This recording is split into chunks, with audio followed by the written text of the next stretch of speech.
Hey guys, Josh from gÜber here, with the Sega Neptune I've been working on again. So the project is nearing completion. Thought I'd make another video just to show everything that put into place so far. Just looking at this, from outside of the case, we can see I have the 32X emblem from the 32X itself placed here on the Genesis. If we look over the cartridge slot, it's been modified.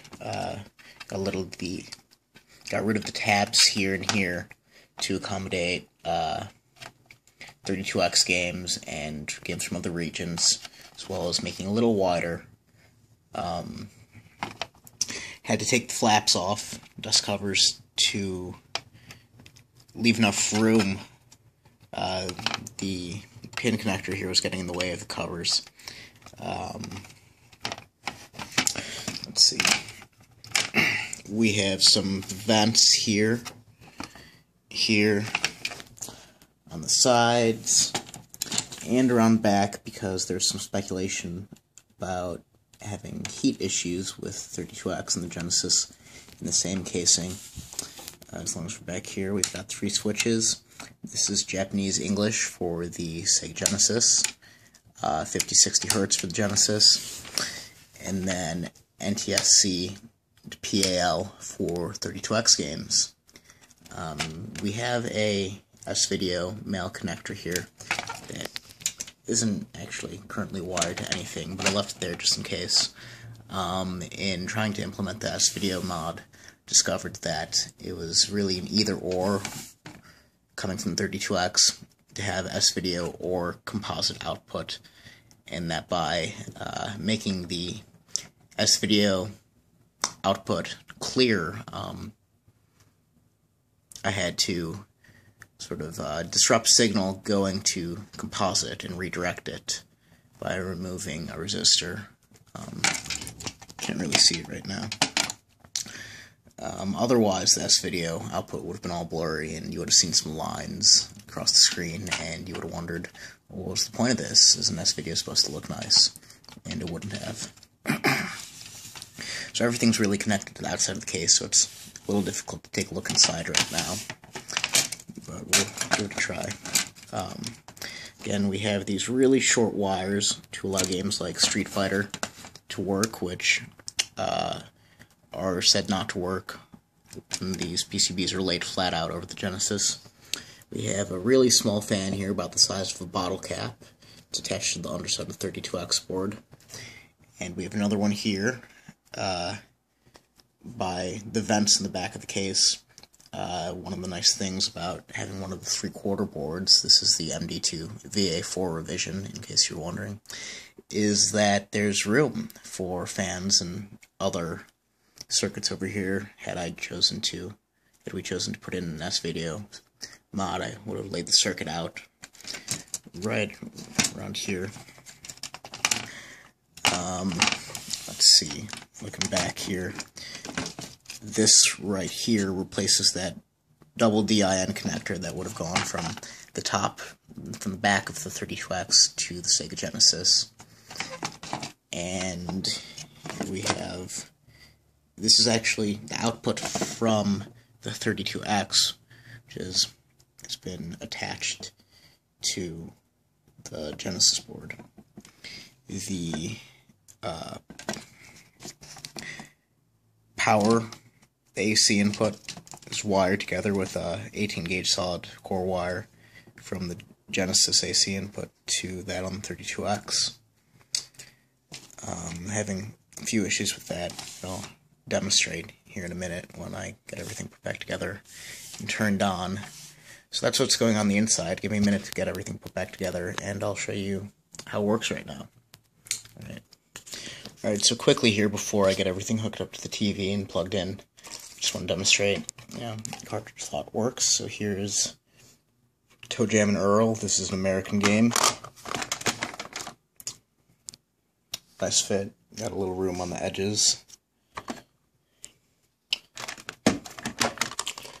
Okay, now we have Japanese Mega Drive game, Sonic the Hedgehog. Also fits quite well, room on the edges. And then here is our 32X game, Knuckles Chaotix, and that's a very snug fit here.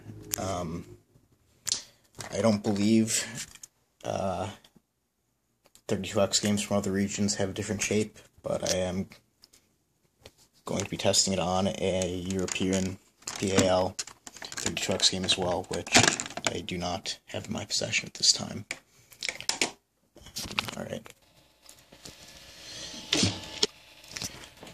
Alright, so the one strange thing with the bridge power connections, I don't know if you can really hear that, I don't know if my camera's microphone will pick that up. There's a buzzing sound, and even though it's not turned on, now it is, the fans are running.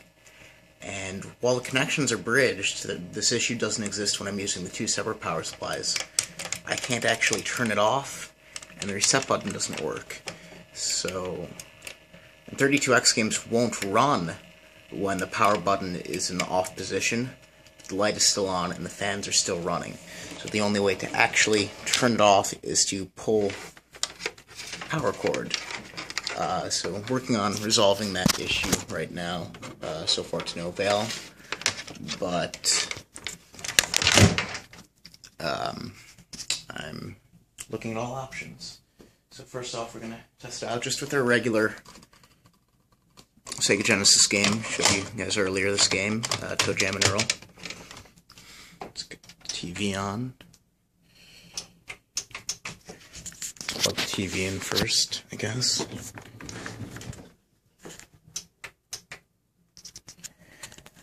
Alright, sorry about that. So now we got the TV plugged in.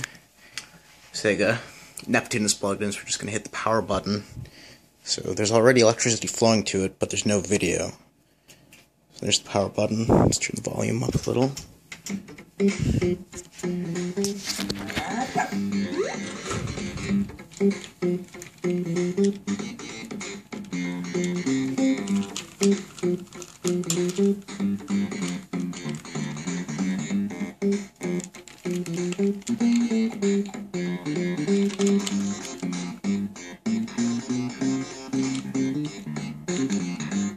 So that works pretty well.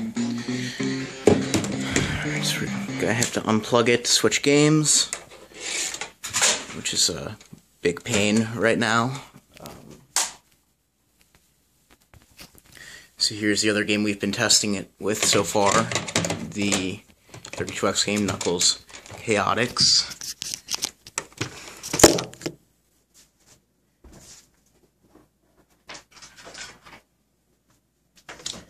And to plug it back in.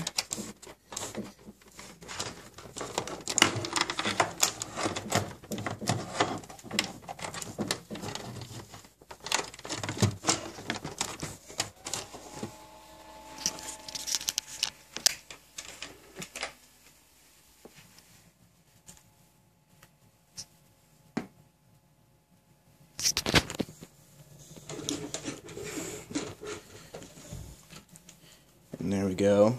So here's US 32X games. We know those work.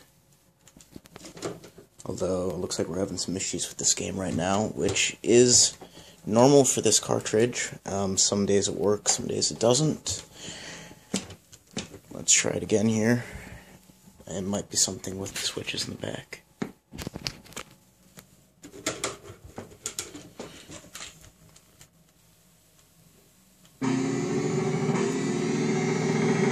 Go.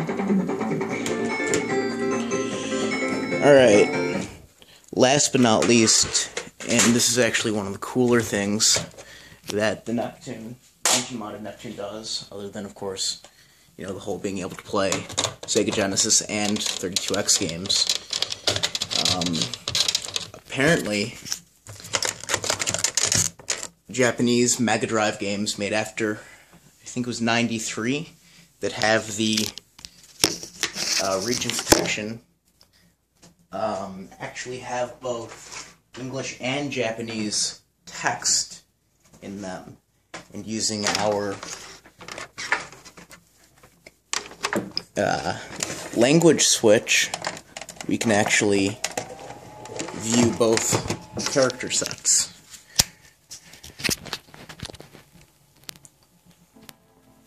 So here's Bare Knuckle Streets of Rage.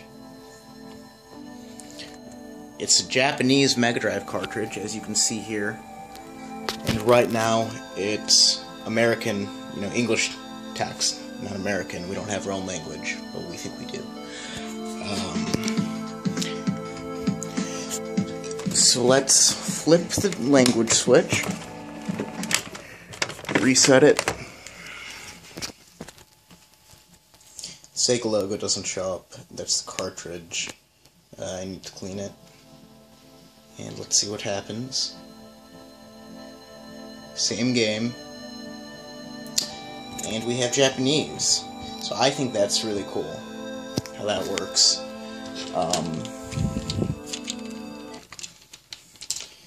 And of course, just a quick demonstration. The game does play. I didn't demonstrate on the 32X game because that cartridge does not always play. So I will have another 32X cartridge to demonstrate compatibility. Hopefully by tomorrow, actually. So no mail on Sundays. I'm trying to play with one hand, so this is going to be really, really bad. But bear with me.